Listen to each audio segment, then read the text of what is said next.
السلام عليكم، مرحبا بكم في قناة الطبخ مع سهام. اليوم جبت لكم وصفة الكيكة الاقتصادية المكونات متواجدة في كل بيت.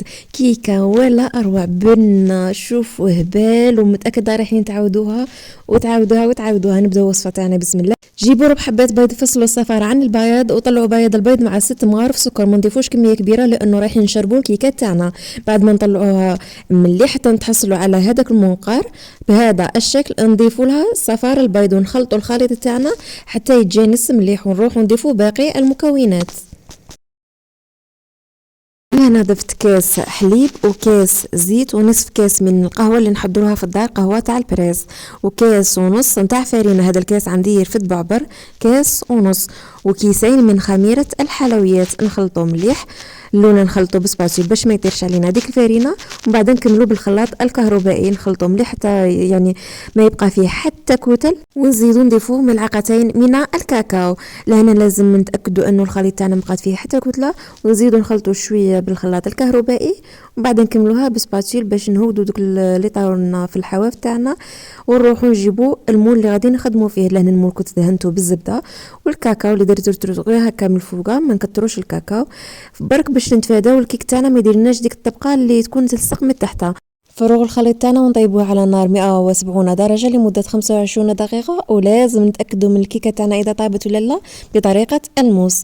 ندخلوها للفرن، نروحوا نوجدوا كريمه الشوكولا. لهنا نحتاج الى كاس من الحليب، ملعقه كبيره من شوكولاته الطلي، ملعقه صغيره من المايزينا، ملعقه كبيره من الكاكاو، وملعقه صغيره من الزبده، ونصف كاس من السكر اللي ما كنتش صورته لانه كنت ضفته من بعد نسيته. نخلطوهم على نار هاديه، ومن بعد نخلوهم يبردوا ونروحوا نخرجوا الكيكه تاعنا.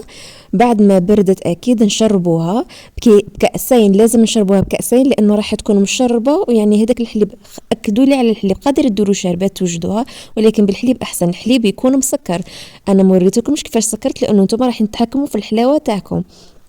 ولهنا نروح نوجدوا الطبقه الثانيه اللي راح تكون بالبودره تاع الشونتي. نضيفوا علبتين من فلون كراميل اللي نعرفوه كامل، ونضيفوا كاس من بودره الشونتي، وبعبر ربع معلقه كبيره من الماء اللي يكون بارد مليح. نخلطوا مليح. لهنا زدت ضفت بودره الشونتي لانه ما تحصلتش على القوام اللي كنت حبيته. نروح نضيفوا الطبقه الثانيه بهذا الشكل. لازم نفوتوه على كامل الحواف، يعني رايحين يكونوا طبقه بطبقه، ونفوتوها كامل الحواف ونمرسوا لها الشكل تاعها بهذا الشكل باش تعطينا وجه شباب. من بعد ما نضيفوا لها طلية الشوكولا. لهنا نضيفوا الشوكولا تاعنا اللي كنا وجدناها مع بعض. يعني قادر نستغناو على شوكولاتة الطلي اللي كنت ضفت ملعقه شوكولاته الطلي، قادرين نستغناو عليها ونضيفوا فقط الكاكاو، يعني نضاعفوا كميه الكاكاو. شوفوا كيكه اقتصاديه مكوناتها متواجده في كل بيت. بعد ما ضفت هذيك الطليه تاع الكاكاو، شوفوا ما ضفت لهاش مايزينا كتير، وهذاك اللي راح يخلي القوام تاعها يعني هكا كريمي وسائل. شوفوا غير هزوها وهي تسوي الوجه تاعها وحدها. انا زينتها بهذيك كريمة الشانتيي بهذا الشكل اللي كانت بقات لنا، وبهذوك حبيبات الرافايلو والشوكولاته البيضاء، وانتم زينوا باي حاجه تكون عندكم.